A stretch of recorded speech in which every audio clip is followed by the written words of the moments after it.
today's class we're going to understand prokaryotic cell.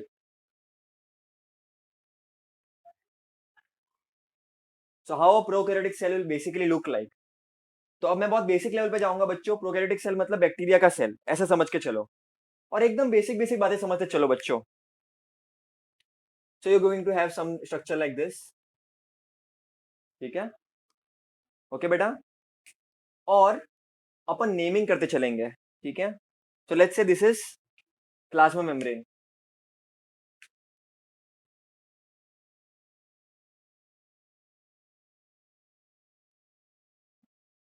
Okay बच्चों, एक काम करते हैं,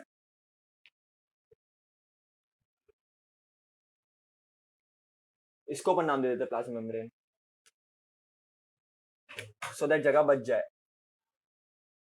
ओके बच्चों, उसके बाद आ जाता है बच्चों cell wall.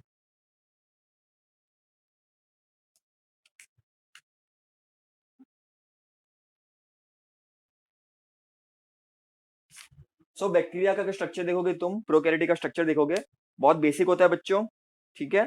So you have a plasma membrane. Plasma membrane के बाद you will have a cell wall, and उसके बाद you will have something called as, see there are, see structures बहुत है प्रोटेक्शन के लिए, लेकिन वेल डिफाइंड ऑर्गेनल्स नहीं मिलेंगे तुमको यहाँ पर. तो जो भी मैं चीजें बोलूंगा बस दिमाग में लगते चलना, ठीक है. फिर एक और स्ट्रक्चर होगा बच्चों जिसको हम बोलेंगे, देखना अभी अच्छी तरह से देखना,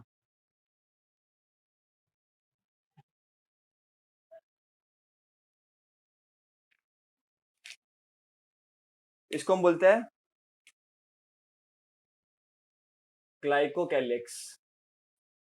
ठीक है बच्चों, this is called as a glycocalyx. अब ये होता क्या है, ये करता क्या है, और ये सब में होता है क्या? तो ये सब में नहीं होता बच्चों. ओके, बेसिकली कवरिंग है प्रोटेक्शन के लिए. मैं एकदम रफ डायग्राम बना रहा हूं बच्चों, ठीक है.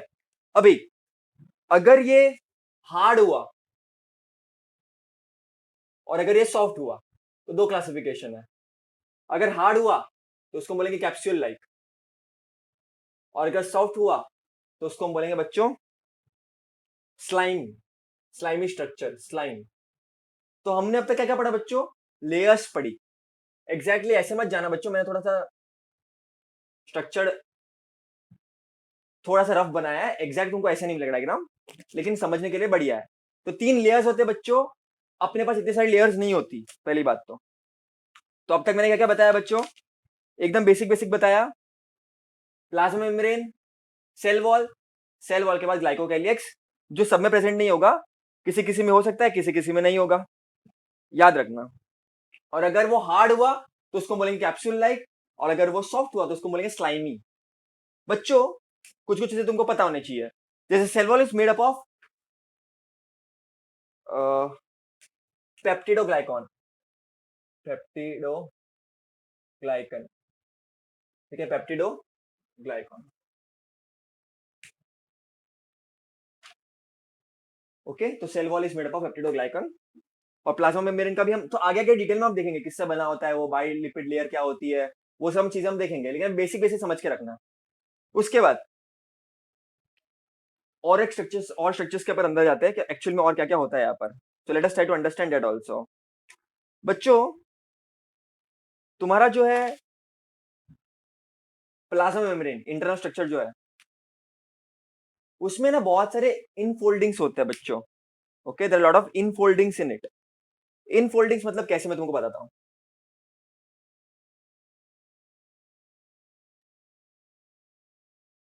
ऐसे ऐसे स्ट्रक्चर्स तुमको मिलेंगे, इनफोल्डिंग, इनफोल्डेड स्ट्रक्चर्स तुमको मिलेंगे. उसको हम बोलते हैं बच्चों मीजोसोम्स.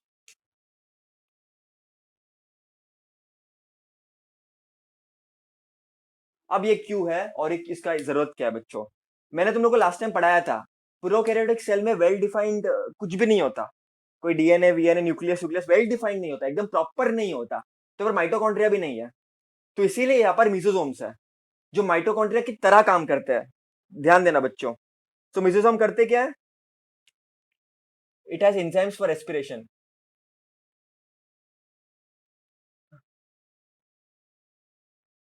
ठीक है, तो जो माइटोकॉन्ड्रिया अपने में काम करता है, अपने लास्ट चैप्टर देखा ना, रेस्पिरेशन. करता क्या, एनर्जी प्रोड्यूस करता है फाइनली। तो वो काम बैक्टीरिया में, प्रोकैरियोटिक सेल में मीजोसोम्स करते हैं। तो this mesosomes is analogous to mitochondria in eukaryotic cell, in eukaryotic cell. तो एग्जाम में क्वेश्चन आया which organelle is analogous to और homologous to mitochondria in eukaryotic cell, तो मीजोसोम्स आएगा, M for mitochondria, M for mesosomes. ठीक है, याद रखना बच्चों, बहुत इंपॉर्टेंट है।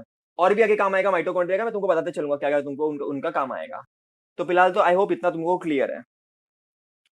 उसके बाद बच्चों और क्या क्या होता है, let us try to understand. पहले तो इतना clear, plasma membrane, cell wall that is made up of peptidoglycan, और लास्ट में ग्लाइकोकैलिक्स। अगर वो हार्ड हुई तो उसको बोलेंगे कैप्सूल, कैप्सूल, कैप्सूल। सॉफ्ट हुई तो उसको बोलेंगे slime. S was soft, S was slime. बच्चों फिर हमने मीजोसोम्स बताया, ऑब्वियसली वी हैव माइटोकॉन्ड्रिया, तो अपना बहुत ज्यादा काम माइटोकॉन्ड्रिया कर देता है, हम उसको ऐसी एनर्जी तो सेल नहीं बोलते हैं, बराबर के नहीं। रेस्पिरेशन में जो भी काम होता है वो माइटोकॉन्ड्रिया में ही होता है, बराबर के नहीं। उनमें माइटोकॉन्ड्रिया नहीं है, तो उनके बदले मीजोसोम्स है बच्चों। उसके बाद मीजोसोम से अटैच्ड बच्चों इनके पास एक बहुत इंपॉर्टेंट स्ट्रक्चर होता है, जिसको हम प्यार से बोलते हैं बच्चों डीएनए। डीएनए। अब तुम बोलोगे भैया आपने तो बोला था कि अपने तरह नहीं है, इनका सेल लेस एडवांस्ड है। यस बेटा, मैंने बोला था, इसीलिए मैं बोलूंगा इनके डीएनए को नॉट वेरी प्रॉपर डीएनए, ठीक है। इसको हम सर्कुलर डीएनए बोलते हैं बच्चों, प्यार से सर्कुलर डीएनए। इनफैक्ट डीएनए भी नहीं बोलते, कुछ कुछ लोग इसको खाली न्यूक्लियोइड बोल देते हैं, कुछ कुछ लोग इसको न्यूक्लियोइड बोल देते हैं, क्योंकि प्रॉपर स्ट्रक्चर नहीं है एकदम। ठीक है बच्चों, एकदम प्रॉपर स्ट्रक्चर नहीं है। देखो यूकैरियोटिक सेल में क्या खासियत है, मैंने तुमको पढ़ाया था सेल डिवीजन चैप्टर में। एस फेज में, G1 phase, S phase, G1 phase, S phase, G2 phase, if you remember interphase में। जहां पर मैंने तुमको बताया था कि हिस्टोन प्रोटीन्स होते हैं बच्चों, जो डीएनए से कर्व्ड होते हैं, डीएनए डीएनए के पास होते हैं हिस्टोन प्रोटीन्स। यहाँ पर कोई हिस्टोन प्रोटीन्स नहीं होता, there is no histone proteins. तो तुम समझ सकते हो कि हम बहुत लोअर लेवल पे पढ़ रहे हैं अभी ये सब चीजें। ये बहुत लाइक सिंपलेटिक सेल्स है बच्चों। Eukaryotic cell is highly complex, prokaryotic cell is very very simple, extremely simple. तो यहाँ पर सर्कुलर डीएनए जिसको हम न्यूक्लियोइड बोलते हैं, ठीक है, there is no histone proteins to it, very very basic level पे होता है। सर्कुलर क्रोमोसोम जिसको हम बोल सकते हैं बच्चों, सर्कुलर क्रोमोसोम, जैसे हम तुम लोगों को बताया, प्रॉपर डीएनए भी नहीं बोलेंगे इसको, और इसको हम बोलते हैं न्यूक्लियोइड, जिसको हम बोलते हैं न्यूक्लियोइड। अच्छा बच्चों, खास बात यह है कि यहाँ पर एक और जेनेटिक स्ट्रक्चर होता है, जो हर बैक्टीरिया में, नेसेसरी नहीं कि हर बैक्टीरिया में होगा ऐसा कुछ स्ट्रक्चर, उसको हम बोलते हैं बच्चों प्लाज्मिड। वेरी इंटरेस्टिंग बच्चों, plasmid, it is very very interesting. It is highly used in genetic engineering. जो बच्चों को जेनेटिक इंजीनियरिंग में इंटरेस्ट है उनके थोड़ा एडवांस में बता देता हूं यहाँ पर मैं बच्चों। इनके पास, प्लाज्मिड के पास, प्लाज्मिड बेसिकली जेनेटिक इंजीनियरिंग में बहुत यूज होता है, ठीक है। और प्लाज्मिड में मैं कुछ बच्चों खास बात बता दूं, इट हैज सर्टेन जीन्स बच्चों, like for example not that required for your syllabus, but हाँ, it can come in your entrance exam. F gene, antibiotic gene,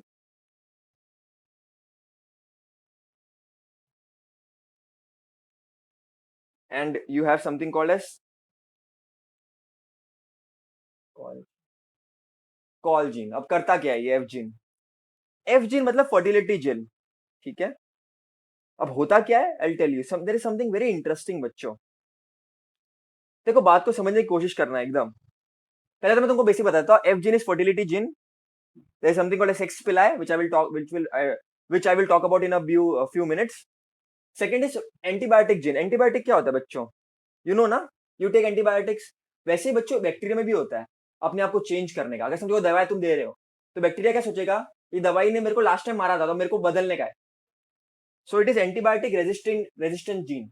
मतलब वो, मैंने तुमको बताया ना, आने वाले कुछ साल में जो तुम दवा यूज कर रहे हो that will become invalid, many of them, not all of them but many of them. क्योंकि जैसे तुम बदल रहे हो बच्चों, जैसे तुम दवाई निकाल रहे हो, वैसे बैक्टीरिया भी सीख रहा है कि अच्छा ये दवाई से मेरा नुकसान हो रहा है तो मेरे को बदलना पड़ेगा।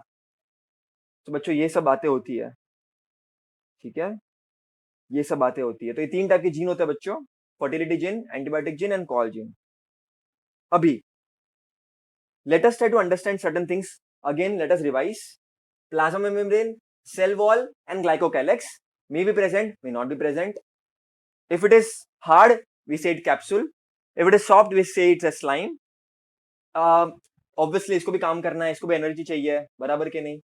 ऐसा थोड़ी ना होता है कि तुम ही एनर्जी पाओगे, सब तुम ही करोगे, इनको भी तो चाहिए। तो इनके पास म्यूजोसोम्स होता है, उससे अटैच इनके पास सर्कुलर क्रोमोसोम जिसको हम न्यूक्लियर बोलते हैं।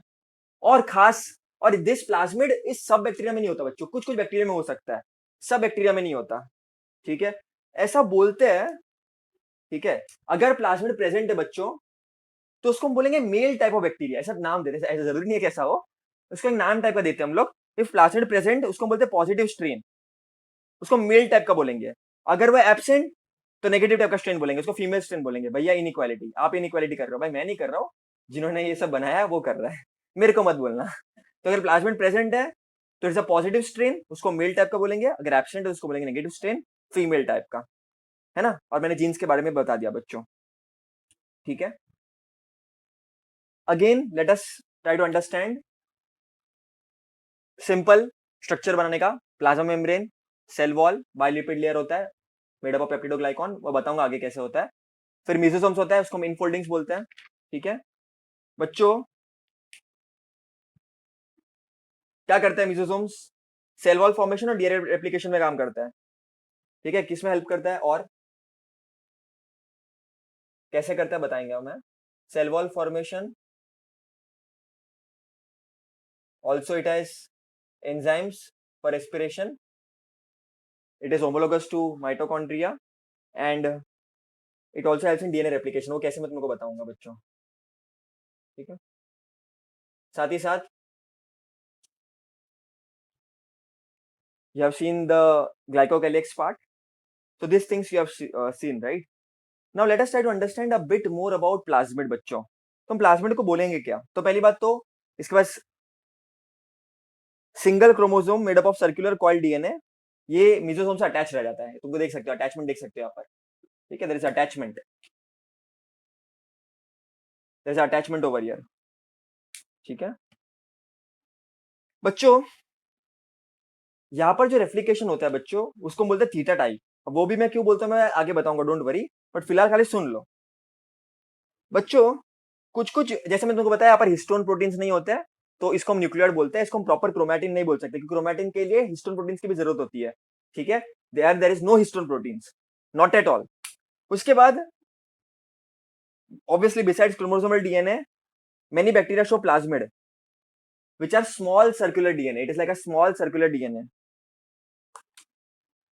carrying few genes. इसको हम क्या बोलेंगे बच्चों? Extra chromosomal self replicating DNA molecules. Extra chromosomal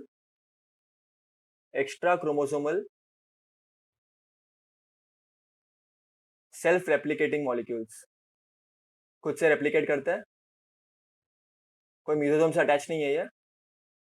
ठीक है, बोलो extra chromosomal self replicated molecules. तो तुमको ये समझ में आ गया होगा। नोट्स मेंटेन करते जाना बच्चों, जैसे देखोगे तुम, है ना। I will send you the videos, notes बनाते जाना।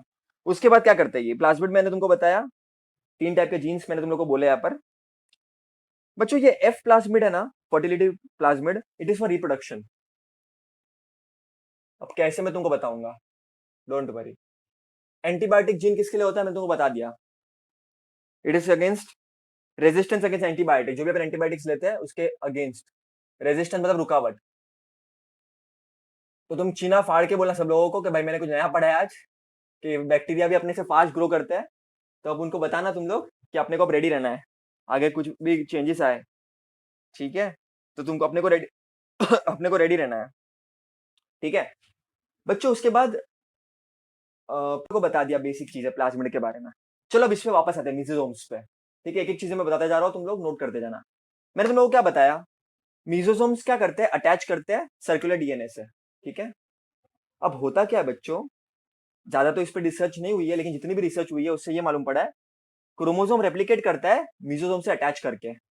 ठीक है, तो धीरे धीरे क्या होगा, जैसे ही मीसोसोम अटैच करेगा, ऑब्वियसली एंजाइम की एक्शन होगी, एंजाइम एक्टिविटी होगी, बहुत सारी चीजें होगी, उससे रेप्लिकेशन स्टार्ट हो जाएगा बच्चों। ठीक है, रेप्लिकेशन स्टार्ट हो जाएगा। रेप्लिकेशन स्टार्ट कुछ इस तरह से होगा बच्चों कि now the cell will start to divide. In which way it divides, let us try to understand in a very unusual way बच्चों, बट इतना मेंटेन करना नोट्स बच्चों जब लिखना चालू करोगे तो, है ना। और रिवाइज बार बार करते रहना, ये सब चीजें जितना याद करना इजी है उतना भूलना भी इजी है, तो रिवाइज करते चलना बच्चों। तो जैसे ही वो अटैच करेंगे तो वो अपने आप को डिवाइड कर देते हैं ऐसे दो पार्ट में, ठीक है। जैसे अटैच करेंगे वो, तो ऐसे से डिवाइड करना शुरू कर देंगे बच्चों, है ना। तो एक से दो बनता शुरू करेंगे। इतना फिलहाल अपने को पता है कि मिजोसोम से जब अटैच करेंगे सर्कुलर डीएनए, कुछ तो रिएक्शंस होंगे and then it will divide.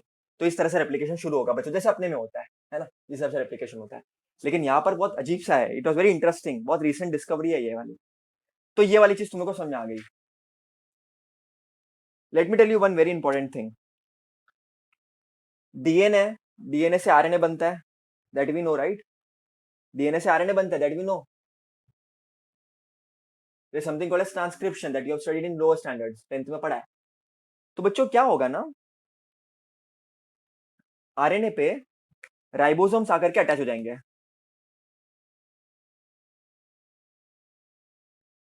ठीक है। और let me tell you, this is very important, cytoplasm में क्या होता है, डेंस पार्टिकल्स होते हैं राइबोसोम्स, और वो हेल्प करते हैं बच्चों। तो this is something ribosomes, this is ribosomes. और किस में हेल्प करते हैं बच्चों, they help in something called as protein synthesis.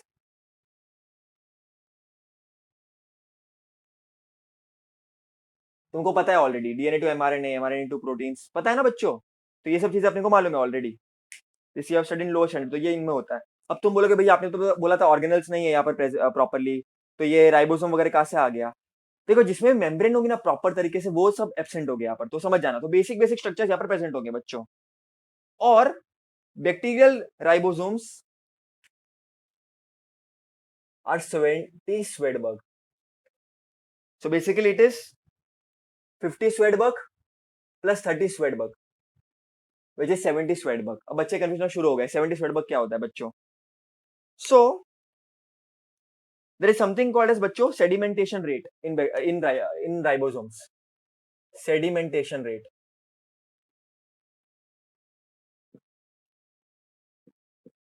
अब वो कैसे होता है, डेंसिटी और वॉल्यूम हम देखते हैं, ठीक है, राइबोसोम्स का। एंड अकॉर्डिंगली वी अंडरस्टैंड के हाउ द स्ट्रक्चर इज। तो इसका मतलब क्या, ये 50 स्वेडबर्ग है, ये 30 स्वेडबर्ग, ऐसा इसको समझ के चलो आप, लेकिन ऐसा एग्जैक्टली ऐसा नहीं होता। तो we look at the structure, we look at density and volume, and we define a particular size और अ पर्टिकुलर यूनिट, जिसको हम बोलते हैं स्वेडबर्ग यूनिट। बच्चों क्या बोलते हैं उसको हम, स्वेडबर्ग यूनिट। तो वो बैक्टीरिया के केस में बच्चों 70 स्वेडबर्ग है, याद रखना, है ना। तुम बोलोगे भैया 50 प्लस 30 तो 80 होना चाहिए, ऐसा एडिशन नहीं काम करता इसमें, ठीक है। इसमें होता क्या बच्चों, डेंसिटी और वॉल्यूम आप देखते हो and accordingly you give a particular unit, ठीक है। तो this is the information that you should know, 70 Svedberg. बच्चों ये स्ट्रक्चर को हम क्या बोलेंगे, इस स्ट्रक्चर को हम बोलेंगे पॉलीजोम्स। पॉलीजोम मतलब क्या, एक आरएनए पे स्ट्रैंड पे बहुत सारे राइबोसोम्स है, अ लॉट ऑफ राइबोसोम्स। और वो क्यों है, तुम लोगों को पता है बच्चों, तुमने पढ़ा है बच्चों, ट्रांसलोकेशन होता है, तुम्हारा प्रोटीन सिंथेसिस होता है, तो वो चीजें इधर भी होती है। 12th में तुम डिटेल में पढ़ोगे कैसे होता है, तुम्हें 10th में भी पढ़ा हुआ है, 12th में तुम और डिटेल में पढ़ोगे कि डीएनए टू एमआरएनए कैसे होता है, एमआरएनए टू प्रोटीन कैसे होता है। तो ये सब चीजें तुम अच्छी तरह से देखने वाले हो डिटेल में भी, है ना। तो basics we have clear now, right. Let us move to very important point over here, जो अपन बहुत बार बच्चे भूल जाते हैं और वो एग्जाम में जाकर के पूछते हैं वो लोग। So there was this scientist बच्चों, what is the marker, there was this scientist known as Hans Christian Gram,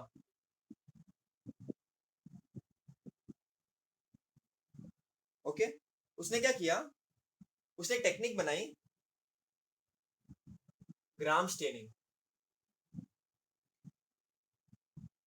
और वो टेक्निक में क्या मालूम पड़ता है, तो वो टेक्निक में अपने को ये मालूम पड़ता है कि there are two types of bacteria, उसके हिसाब से ग्राम पॉजिटिव, ग्राम नेगेटिव। तो उसने स्टेन बनाया। स्टेन क्यों लगाते हैं अपन कोई भी चीज के ऊपर, मैं तुमको बताऊंगा। तुम अगर लैब में जाओगे बच्चों, तो the staining technique is very common. अभी तुम लोग को लग रहा होगा कि क्या बोल रहे हो भैया, लेकिन जो लैब में ऑलरेडी काम कर चुके होंगे, जो लैब में काम करने वाले, तो वो एक चीज हमेशा याद रखना, staining technique is very common. Staining मतलब क्या, कलर वलर करना कुछ स्पेसिफिक चीजों को या स्पेसिफिक पार्ट्स को, जिससे अपने को दिखता है, और बैक्टीरिया अपने को खुल के दिखता है, बराबर से दिखता है सिस्टमेटिक तरीके से, बराबर के नहीं। तो होता क्या है, let us try to understand बच्चों। हम क्या करते हैं, देखो एक सिंपल है, पहले तो एकदम सिंपल है। अगर हम स्टेन लेंगे और अगर कलर पर्पल हो गया तो ग्राम पॉजिटिव बैक्टीरिया है, ठीक है। मतलब वो स्टेन जाएगा, और क्या कौन सा लेयर था वो, पेप्टिडोग्लाइकॉन का लेयर था ना, पेप्टिडोग्लाइकॉन का लेयर था। There was a cell wall and cell wall is made up of peptidoglycan. देखो बैक्टीरिया की सेल वॉल होती है, और कोई बैक्टीरिया में ना बच्चों, सेल वॉल के बाहर भी लाइपोप्रोटीन का एक स्ट्रक्चर होता है, लाइपोप्रोटीन, और यहाँ पर होता है पेप्टिडोग्लाइकॉन। अब ये किसी किसी में ही होता है लिपोप्रोटीन। तो होगा क्या, अगर ये नहीं होगा, अगर लाइपोप्रोटीन का लेयर नहीं होगा तो डायरेक्ट पेप्टिडोग्लाइकॉन होगा, तो तुम स्टेन करोगे और ये कलर पर्पल हो जाएगा, मतलब ये ग्राम पॉजिटिव, मतलब ये बैक्टीरिया ग्राम पॉजिटिव है। लेकिन अगर ये लेयर प्रेजेंट है लाइपोप्रोटीन, ठीक है, और स्टेन आ रहा है, तो स्टेन क्या करेगा, लाइपोप्रोटीन को, लाइपोप्रोटीन के एनकाउंटर में आ जाएगा, पेप्टिडोग्लाइकॉन तक तो वो जाएगा ही नहीं, तो पर्पल होएगा ही नहीं। तो वैसे बैक्टीरिया को हम बोलेंगे बच्चों ग्राम नेगेटिव बैक्टीरिया। आजकल तो बहुत एडवांस स्टेन आ चुके हैं बच्चों मार्केट में, ये थोड़ा पुराना है लेकिन ये कुछ इनिशियल था, ठीक है, और ये बहुत फॉलोड मेथड था, ठीक है। तो ये इसका कंसेप्ट है बच्चों, सिंपल है ना, पेप्टिडोग्लाइकॉन लेयर है सेल वॉल का, है ना, जो अपने को मालूम पड़ता है इजीली, और अगर वो रहेगा तो इट इज ग्राम पॉजिटिव। और अगर पेप्टिडोग्लाइकॉन है लेकिन बाहर लाइपोप्रोटीन भी है, तो it will be very difficult to actually stain it properly, तो वैसे उसको हम बोलेंगे ग्राम नेगेटिव, है ना। तो ग्राम पॉजिटिव ग्राम नेगेटिव दो टाइप के बैक्टीरिया थे, दो टाइप के बैक्टीरिया की क्लासिफिकेशन ग्राम ने की थी बच्चों। अब ये चीजें तो क्लियर है ना, ये चीजें तुम लोग को समझ आ गई अच्छी तरह से। अब तुम लोग को कुछ कुछ बातें बच्चा और अच्छी तरह से तुमको समझ में पड़ेगी, ठीक है। Let me be very clear about this. देखो मैं तुम लोग को वापस बोलता हूँ एक चीज बच्चों, समझे बैक्टीरिया है, तो बैक्टीरिया में तुमको ऐसे ना स्ट्रक्चर्स मिलेंगे, एक हो सकता है, दो हो सकता है, तीन हो सकता है, उसको हम बोलते हैं बच्चों फ्लैजेला, उसको हम बोलते हैं फ्लैजेला। ये मूवमेंट के लिए होता है, लोकोमोशन के लिए होता है, ठीक है, ठीक है बच्चों। फ्लैजेला का अगर तुम स्ट्रक्चर देखोगे एनसीईआरटी में, तुमको प्रॉपर तरीके से मिलेगा, तुम्हारे बुक में इतना प्रॉपर दिया नहीं है फ्लैजेला का structure, but if you see in the NCERT it is properly given, okay, there is a hook, there is a hook, there is a shaft,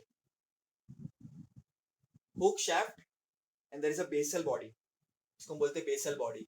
तो बच्चों लेबलिंग बहुत इंपॉर्टेंट है, इसको नोट करना, because it is there in your NCERT book, है ना, क्योंकि तुमको आखिरकार नीट में एनसीईआरटी से क्वेश्चन आएंगे।